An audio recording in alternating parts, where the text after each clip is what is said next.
Alors, on va maintenant entrer dans le vif du sujet qui nous rassemble, les caisses de grève et leur rôle dans le bras de fer qui oppose les grévistes au gouvernement. On commence avec une question très basique. C'est quoi une caisse de grève? Et je me tourne vers Gabriel Rosenman, sociologue et historien des caisses de grève. Est-ce que vous pouvez nous dire comment elles sont nées et comment elles se sont développées depuis l'origine jusqu'à aujourd'hui avec l'avènement du numérique? Alors ça fait beaucoup d'éléments à rentrer dans une seule question. Alors ce que c'est d'abord, c'est un dispositif militant qui sert à aider des grévistes et à diminuer le coût financier de la grève. Après, ça peut prendre des formes très différentes. Ça peut être des caisses de syndicats abondées par des cotisations et souvent réservées aux adhérents. Ça peut être des collectes de solidarité pendant une grève où des donateurs veulent faire un geste pour aider les grévistes à tenir.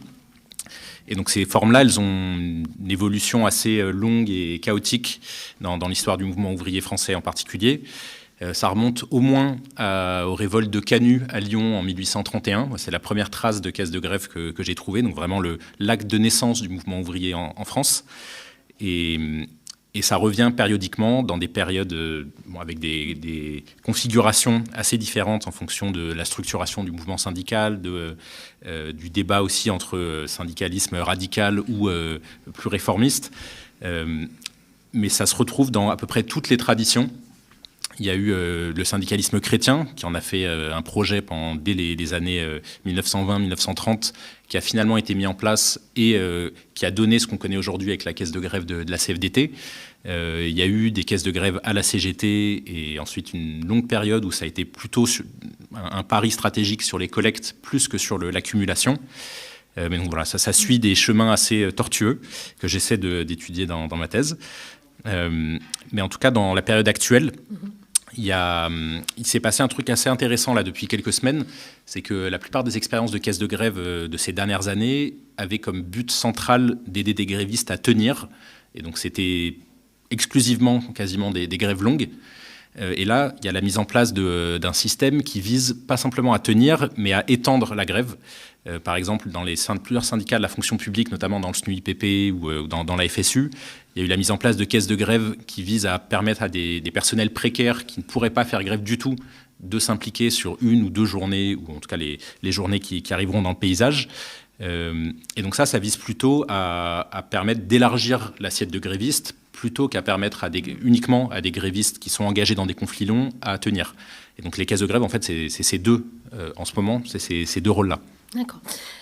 Guillaume Quintin, vous avez été l'initiateur d'un grand téléthon des caisses de grève. C'était le 17 février 2020. Un événement capté par le média et diffusé sur notre chaîne YouTube. Et vous avez collecté plus de 150 000 €. Oui, j'ai plus le chiffre en tête, ma mémoire est incertaine. 158 000. 158, oui, presque 160 000 €. Ouais.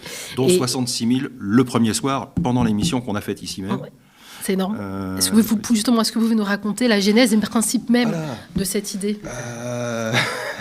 La genèse, alors en fait, pendant la précédente bataille des retraites, il se trouve que moi j'étais au chômage depuis un moment, depuis assez longtemps, et que j'étais assez frustré parce que j'avais mais vraiment rien à donner aux caisses de grève.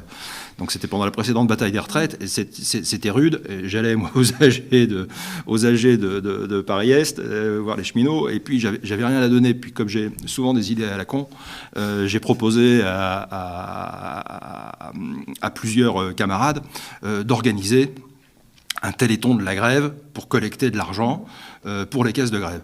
Et donc, on s'est dit que ce serait pas mal de le faire sur une base unitaire. Donc, on a impliqué, à l'époque, je ne veux pas vous dire de bêtises, mais il y avait la France Insoumise, il y avait le NPA, il y avait Attac, il y avait les Amis de la Terre, il y avait tout un arc syndical et partidaire. Et puis, j'ai décroché mon téléphone, j'ai appelé Alexis Poulain, qui avait lui aussi des contacts dans les milieux de journalistes, et j'ai dit voilà ce que je veux faire, et qu'est-ce que t'en penses? Il me dit c'est une excellente idée, et on a commencé à remuer un petit peu le terrain. Donc on a rameuté une demi-douzaine de médias, donc Le Média, Radio Parleur, Bastamag. Médias indépendants. Que des indépendants. Ah oui, moi je voulais des non-alignés en fait, parce que et même Sud Radio à l'époque. Donc voilà, et puis on a fait 6 plateaux avec des intervenants différents. Et là aussi, alors moi j'invite les gens qui nous regardent à aller voir, la vidéo est toujours en ligne, donc on peut la voir par petites séquences, parce que 6h30 d'affilée, c'était très long. Mais on a passé un moment extraordinaire. D'abord, on a bien rigolé, puis il y a aussi eu des plateaux avec des gens, Gabriel, je crois que tu étais parmi nous, pour expliquer ce que c'est que la grève, qu'est-ce que c'est que les caisses de grève, à quoi ça sert, etc., etc. Et on a donc récolté 66 000 euros le premier soir, et jusqu'à 158 000, puisque la caisse est restée en ligne près de 6 mois. Voilà. Une initiative que vous comptez renouveler ou... Alors on y pense fort. Ouais. On y pense fort. Voilà, je sais que j'ai déjà eu des sollicitations. On va voir. On va voir. Il faut effectivement que ce soit justifié. Il faut qu'il y ait des grèves à soutenir. Mais j'espère bien qu'il va y en avoir. Ouais, j'espère bien. Alors Alma Dufour, vous êtes très impliquée dans la gestion de la caisse de grève qui a été mise en place par la France Insoumise afin d'apporter un soutien financier à des salariés en lutte. Alors c'est pas commun de voir ce genre d'initiative au sein de partis politiques. Oui. Alors qu'est-ce qui vous a poussé à sortir de votre rôle, on va dire strictement politique, pour venir appuyer l'action syndicale? Oui, alors merci de dire que c'est appuyé parce qu'on a pu avoir ces questions. Est-ce que vous essayez de vous substituer à... Pas du tout. D'ailleurs, la plus grosse caisse de grève qui existe aujourd'hui pour faire face à la dure bataille contre la réforme, c'est la caisse d'Infocom CGT, si je dis pas de bêtises, ou peut-être celle de la CFDT. Enfin, en termes de montants, on est sur des montants autour de 150 000 euros déjà, je pense. Alors, si tu me corriges, Infocom, ex-Infocom Solidarité Financière, ils ont passé la barre des 200 000 euros récoltés là, sur la séquence en moins de 2 semaines. Mais c'est une caisse de grève qui a collecté... près de 4 millions d'euros en tout depuis sa création. Plus de 4 millions depuis sa création. Non, le plus gros paquet, mais tu as le chiffre mieux que moi, mais c'est celui de la CFDT. C'est l'ordre de 130 millions d'euros accumulés. Les chiffres, c'est un énorme paquet. On s'est d'ailleurs entretenu avec Romain Altman, qui est le secrétaire de la CGT à Infocom. D'accord. Et donc, du coup, voilà, donc on n'a pas, là, pour l'instant, notre caisse de grève, elle est à 30 000 euros et quelques. L'idée, c'était surtout pour nous, d'abord, on l'a commencé pendant la grève des raffineurs, et puis pour les grèves qui ont commencé à suivre en cascade sur le pouvoir d'achat et pour soutenir des luttes précises qui visaient à obtenir des augmentations salariales pendant leur NAO notamment. Et en fait, on est venu s'inscrire en complément de luttes qui n'arrivaient pas à avoir suffisamment de soutien ou dont la caisse de grève était insuffisante. Et donc, on est venu s'ajouter en essayant avec nous notre base qui est autre que celle des syndicats, avec les gens qui nous suivent sur les réseaux, les adhérents, les militants, etc., à apporter notre pierre à l'édifice tout simplement financier de cette histoire. C'était aussi symbolique de dire que nous, on reversait l'augmentation du point d'indice qui a concerné toute la fonction publique, qui concerne de fait aussi le salaire des députés, à la caisse de grève aussi comme une manière de se montrer solidaire. Et c'était important à la fois en termes de symbole, parce que moi, je suis convaincue que les gens, on le sait, on le voit, il y a une crise démocratique qui est profonde. Les gens ont une méfiance quand même sur le politique en général, même si dans les classes populaires, ils sont quand même plus proches de nous ou du Rassemblement national en fonction des territoires. Chez moi, c'est franchement... je me suis battue contre le Rassemblement national, donc je le vois que les classes populaires sont divisées, mais qu'il y en a de toute manière une grande partie qui est aussi très méfiante et distante. Et donc, on avait besoin de renouer avec le terrain, de montrer qu'on n'était pas que là pour dire des belles phrases, qu'on a un beau programme, que notre programme, il faut y croire. Les gens sont pessimistes par moments, ils ont l'impression que c'est pas réalisable. Et donc, le fait de se montrer aux côtés des gens, de montrer qu'on peut nous-mêmes donner de l'argent, etc., et d'être au plus près du terrain, c'est aussi une manière de montrer que, oui, il y a une sortie aussi par la voie politique, et que, voilà, c'est aussi pour redonner de l'espoir en une partie de la classe politique, donc en fait, la seule qui est en manif, et la seule qui donne concrètement à des caisses de grève, quoi, c'est-à-dire... Et vous l'avez rappelé effectivement tous les trois, s'il y a une caisse de grève qui soulève énormément d'argent et qui est d'ailleurs l'une des plus importantes, c'est celle de la CGT Infocom. Depuis sa création en 2016, elle a collecté plus de 4 millions d'euros. On s'est entretenu avec Romain Altman, secrétaire général chez Infocom CGT, à qui on a demandé le secret de leur succès.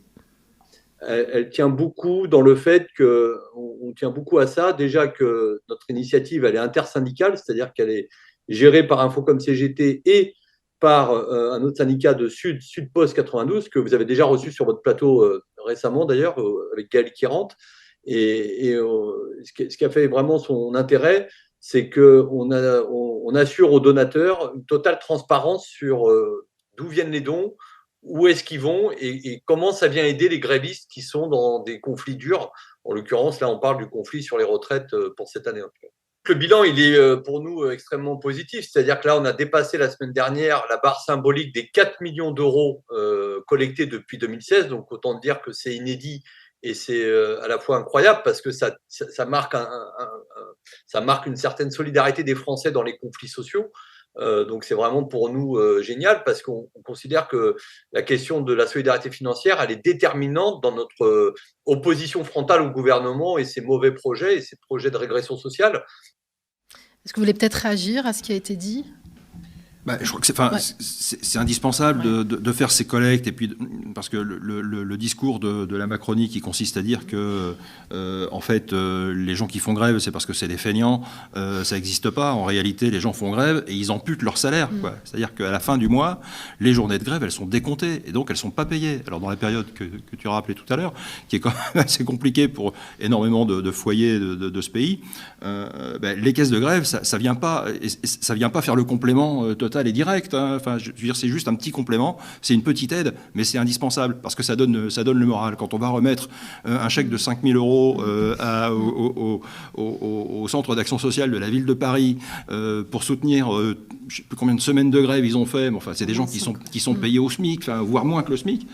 Je veux dire, la liesse que ça soulève, enfin, rien que ça réchauffe et ça fait du bien. Et donc, c'est ça qu'il faut qu'on fasse. Gabriel Rosenman. Je voulais rebondir sur deux choses qu'a dit Romain Altman. La première, je pense que c'est pour ça que l'idée de caisse noire est, à mon avis, pas la bonne. C'est qu'il y a justement, contrairement aux caisses patronales, et notamment quand j'entends caisse noire, je pense au scandale de ce qu'on a appelé la caisse noire de l'UIMM, le patronat de la métallurgie, qui avait une caisse anti-grève et dont le patron a fait de la prison ferme parce que ça avait été utilisé à des fins de corruption. Donc pour moi, caisse noire, ça évoque ça, alors que les caisses de grève, justement, font face à un impératif de transparence très puissant et en fait publient des comptes, y compris des caisses locales jusqu'aux caisses nationales, comme expliquait Romain. Et donc il n'y a pas grand-chose il n'y a pas de zone d'ombre. C'est des caisses tout à fait publiques et transparentes. Deuxième élément qui est important dans la démarche de cette caisse-là, anciennement Infocom et maintenant qui s'appelle la Caisse de Solidarité, ils viennent de lancer une nouvelle initiative qui ressemble à quelque chose comme une fédération des caisses de grève, avec l'idée que n'importe quel secteur, AG ou syndicat local qui voudrait lancer sa propre caisse de grève puisse profiter de l'expérience accumulée par cette caisse-là, de ses statuts d'association, de son compte sur une plateforme de dons, et donc il puisse s'adosser administrativement à cette caisse-là, tout en cumulant sur un même compte, sur un même compteur plutôt, tout l'argent cumulé par les caisses, et parce que ça donne un rôle politique assez important à la solidarité. Parce que si les différentes comptabilités de chaque caisse sont complètement dispersées, on a du mal à voir ce que représente l'effort de solidarité financière avec les grévistes. Alors que là, cette formule-là permettrait de combiner la gestion indépendante de chaque caisse locale et un affichage public commun de l'ensemble de l'argent récolté. Alors là, on traverse une période qui est quand même assez particulière, d'inflation galopante, les Français sont inquiets, préoccupés par la baisse de leur pouvoir d'achat. Est-ce qu'il n'y a pas un risque que les contributions à ces caisses de grève ne soient pas à la hauteur du bras de fer qui oppose les grévistes au gouvernement? Alma Dufour. C'est sûr que c'est un enjeu. C'est sûr que c'est un enjeu. On en parlait, j'étais sur un plateau de BFM où un éditorialiste a eu la gentillesse d'expliquer que peut-être, effectivement, l'inflation pouvait aussi jouer sur le taux de grévisme. C'est un enjeu énorme. Moi, sur ma circonscription, il y a des gens qui, au supermarché, nous disent qu'ils vont à la banque alimentaire. Donc oui, là, on a un vrai sujet d'inflation qui est colossal et qu'on minimise constamment dans les médias parce qu'on me donne un indice qui est de 6% de l'augmentation des prix, alors que sur l'alimentaire, on est autour de 13%. Donc pour les ménages pauvres, c'est vraiment dur. Donc ça va être un enjeu. Ça va être un enjeu, mais en même temps, il faut qu'on arrive en fait, il faut qu'on ait un plan clair aussi. Je pense que quand les gens auront l'information aussi que tel secteur peut se mettre en grève, que tel autre, etc., et de comment on compte vraiment avoir un impact dans le rapport de force, ça donne forcément beaucoup plus envie de faire ce geste qui peut coûter plus cher aujourd'hui, qui coûtait il y a 2 ans ou 3 ans, même si c'était déjà pas facile pour les ménages les plus pauvres. Je pense que c'est là où c'est un peu ce qui ressortait de la manifestation de tout à l'heure, enfin en tout cas à Rouen, c'était de dire voilà, on attend maintenant, quelle sera la prochaine vraie grève, comment ça va s'emboîter, sur quel secteur on va pouvoir compter en premier et quels sont leurs besoins. Et en fait, avec cette communication-là, je pense qu'on peut embarquer énormément de gens, et notamment des gens qui ont envie de contribuer, mais qui ne peuvent pas faire grève. Et déjà pour leur salaire, mais aussi pour d'autres raisons. C'est que dans les TPE, par exemple, dans les PME, dans des boîtes où il n'y a pas de syndicat, dans la restauration, moi je discute beaucoup avec des serveurs et serveuses, ils vous disent, mais moi je ne vais pas me mettre en grève, je suis avec vous, mais en fait je ne peux pas lâcher mon patron. Enfin voilà, on n'est pas dans ce même rapport avec l'employeur, ça peut être beaucoup plus difficile. Et il y a des gens qui quand même voudront, je pense, contribuer même un petit peu.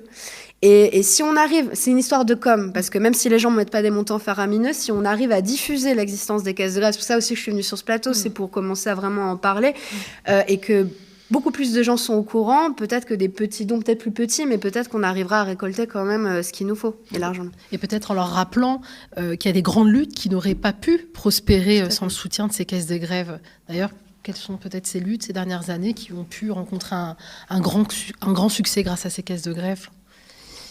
Peut-être Gabriel Rosetman. Les exemples principaux que je vois dans l'actualité récente, c'est plus ou moins depuis 2010, il y a une forme de réinvestissement des caisses de grève. Il y a eu donc en 2010 la précédente grève sur les retraites. Il y avait eu énormément de dons qui étaient dirigés vers les raffineries, et notamment celle de Grandpuits, qui avait même eu trop de dons par rapport à ce qu'ils avaient besoin pour indemniser les grévistes. Ils font quoi cet excédent? Ils l'ont reversé au Secours populaire ou à d'autres raffineries. Même s'il y avait aussi une forme d'illusion dans cet élan-là, c'était l'idée que les raffineries toutes seules pourraient stopper la réforme du gouvernement, et que donc tout ce que les gens avaient à faire, c'était de donner de l'argent plutôt que s'impliquer eux-mêmes. Et je pensais ça aussi toujours le débat que soulèvent les caisses de grève, c'est est-ce que ça déclenche une grève par procuration ou pas? Pas nécessairement, mais dans certains cas, oui. Je pense que dans le cas de Grandpuits, il y avait eu ça.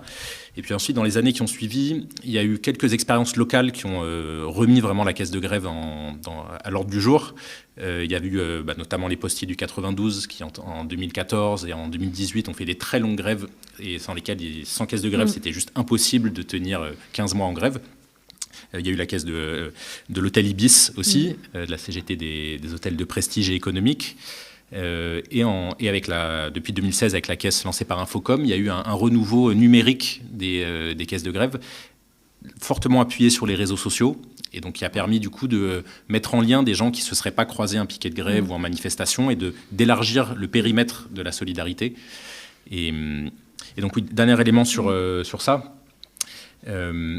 Les mêmes raisons qui font d'inflation, qui font qu'on peut craindre que les dons soient faibles, rendent aussi les caisses de grève plus nécessaires qu'à d'autres périodes, parce que les grévistes ont moins de réserves financières, et énormément... Les crédits, bien sûr, mais plus que les crédits, ce qu'on appelle les dépenses pré-contraintes ou pré-engagées, les prélèvements automatiques qui font que dès le début du mois, l'essentiel d'un budget a déjà disparu avant même qu'on puisse décider comment l'utiliser. Et les directions d'entreprise jouent là-dessus depuis plusieurs années, en faisant, par exemple, en mettant fin à l'étalement des jours de grève sur plusieurs mois. Il y a à la RATP, à la SNCF, à la Poste, des fiches de paye à 0 € qui tombent quand on est lancé dans des grèves longues, parfois même négatives, puisqu'ils continuent à prélever les mutuelles ou des choses comme ça. Et donc il y a un enjeu important à contrer des tactiques patronales par des tactiques de notre camp social et par la solidarité financière. Ouais, tu peux peut-être parler de ces tactiques, justement, Guillaume Quintin. Comment, juste... Les tactiques, je sais pas, je crois qu'effectivement la question de la communication sur les réseaux sociaux, c'est primordial. Et puis, je voulais revenir sur une chose que vous disiez tout à l'heure, c'est notre camp à nous, les gens qui sont à 1002, 1003, 1004, 1005, 1006, 1007, 1008, ils donnent aux caisses de grève, d'accord ? Quand Vincent Bolloré donne de l'argent à Arnaud Lagardère pour acheter son Lagardère Média, c'est pas pour lui faire plaisir, c'est pas pour le soutenir, d'accord ? C'est pour lui mettre la tête sous l'eau et puis piquer son business. Nous, les gens donnent. Les gens donnent même s'ils gagnent peu. Hein. Et cette notion de solidarité, elle est réelle, elle est véritable, et on s'appuie là-dessus. Et ça fonctionne. Parce que voilà, sur le collecton, j'aurais pu ressortir les statistiques pour l'émission, je ne l'ai pas fait, mais le plus petit don, c'était 1 €, le plus gros don, c'était 1 000 €. Et la kyrielle, c'était 5 euros, 2 euros, 10 euros, enfin voilà. Mais l'écart type est énorme, mais la moyenne, c'était des petits dons. Et voilà, et je peux dire, on a cette capacité-là à donner. Et alors, ce qui est intéressant avec ce que tu disais sur la caisse d'Infocom et la plateforme qu'ils proposent, c'est que ça permet aussi de sortir du système, entre guillemets, commercial des plateformes de collecte, qui prennent leur com, au passage, c'est pas des entreprises philanthropiques. Donc voilà, je trouve que c'est vraiment très intéressant. Mais voilà, c'est des petits dons, et ce sont les petits ruisseaux qui font les grandes rivières, et dans notre camp à nous, ça fonctionne.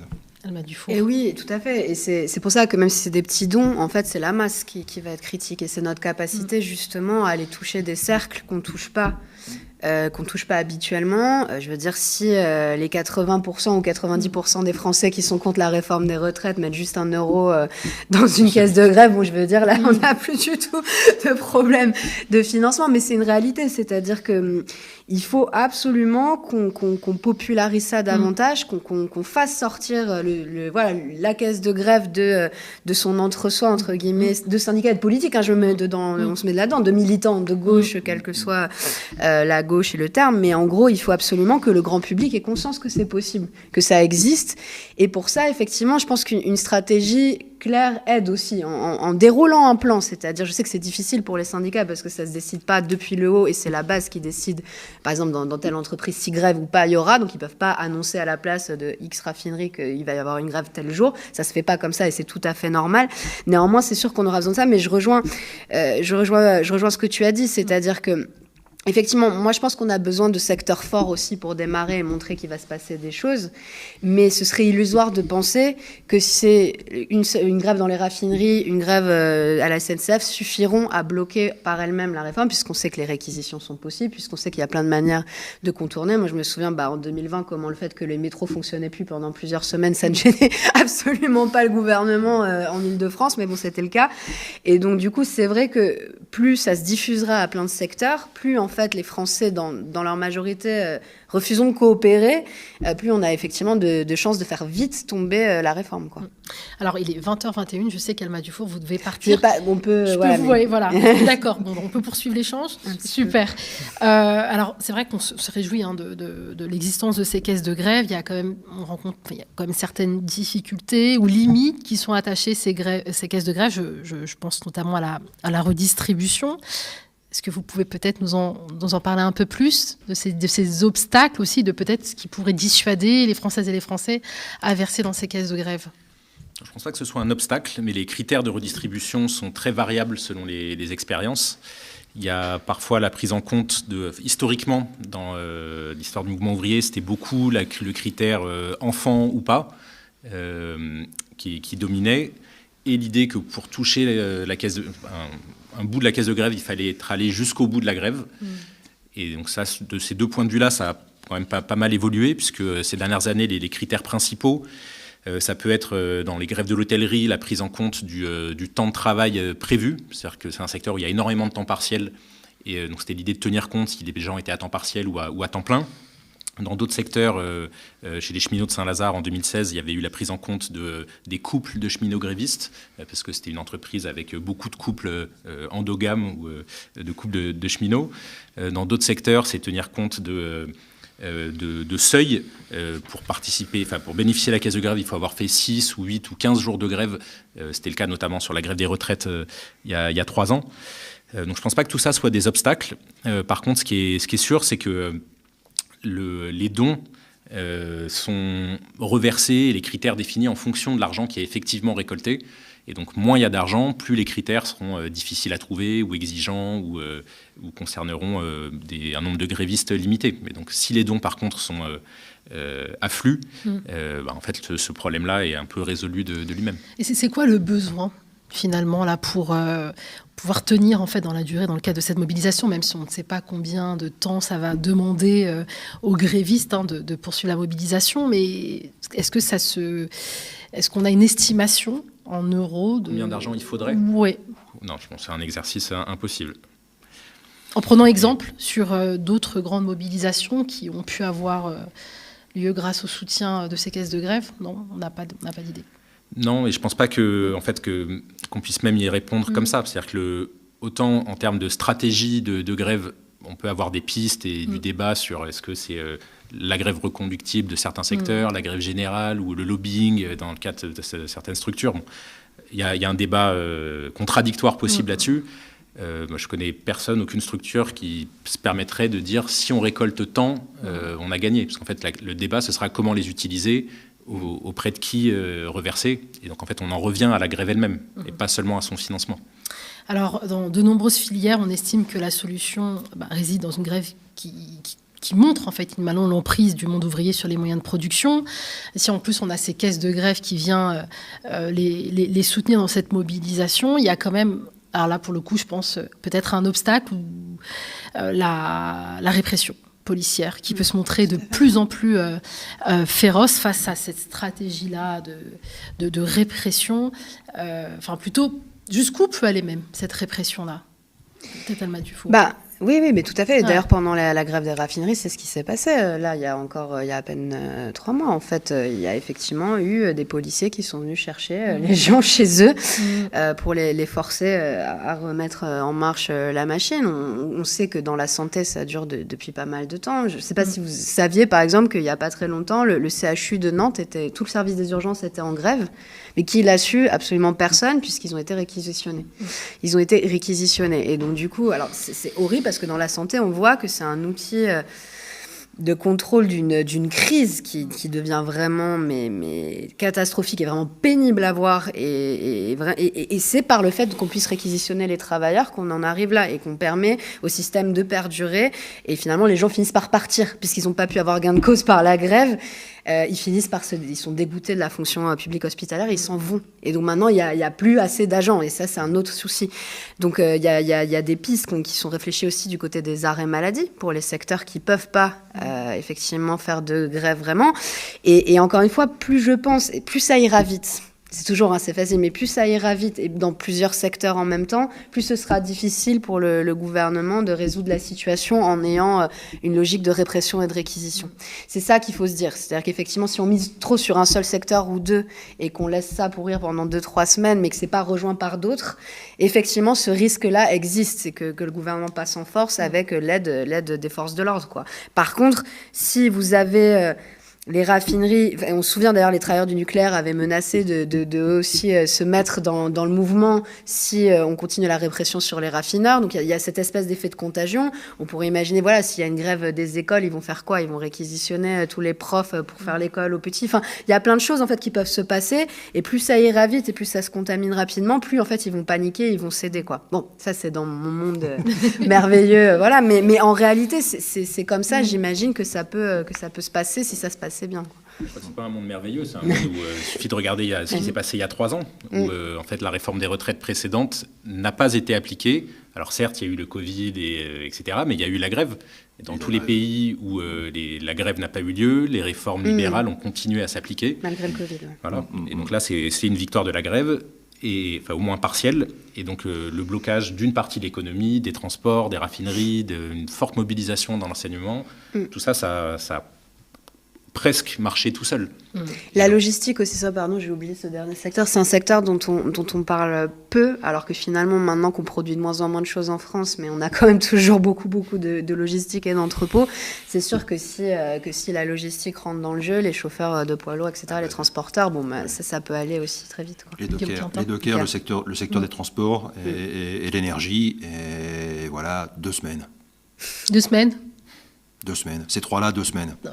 Bon, c'est entendu un appel. Le conseil, voilà, un appel à la mobilisation pendant 2 semaines, voilà. Et avec la création d'un nouveau téléthon, donc des caisses de grève, donc dans ce cas. Vous êtes obligés là. Ah ouais, là on est obligés. Voilà. On va terminer par ça, les prochaines échéances pour les syndicats et pour les partis politiques de gauche. Il y a une grève, je crois, nouvelle grève qui s'annonce en février, les 7 et 11 février. Alors, je crois qu'il y a le 7-8 février, 48 heures de grève prévues avec les dockers, les raffineries, les cheminots, au moins une partie des syndicats de cheminots, et dans l'énergie. Il était question aussi d'une manifestation un samedi, je crois le 11, Et donc le débat qui s'ouvre entre maintenant et cette période-là, c'est quel secteur part en grève reconductible, à quelle période. Et je sais que la CGT Cheminot et Sudrail évoquaient la mi-février. Et c'est de ça que ça a discuté ce matin à l'AG de Saint-Lazare.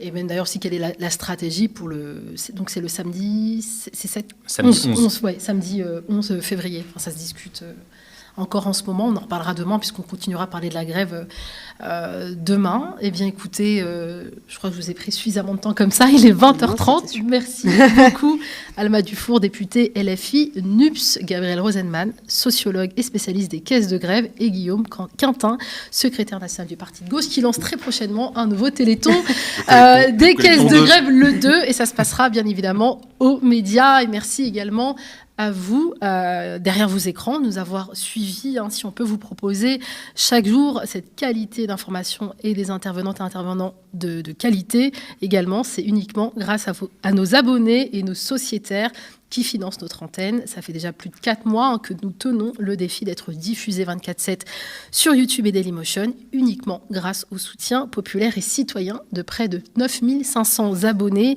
dont 4100 sociétaires. C'est énorme, mais soyons honnêtes, notre modèle est fragile, ce n'est pas assez. Rendez-vous sur lemediatv.fr pour nous aider à atteindre l'objectif des 12 500 abonnés. Vous êtes 850 000 à suivre notre chaîne YouTube, alors on peut facilement relever le défi ensemble. Voilà. Merci de vous abonner et de faire abonner vos proches. Offrez-vous un média véritablement libre dès 5 € par mois. Et on vous donne rendez-vous demain pour vos traditionnels flashs de 13, 15 et 17 h. Et puis on se retrouve à 18h30 pour le 3e Toujours debout de la semaine, présenté par moi-même. Bonne soirée, merci encore à vous. Bonsoir. Merci.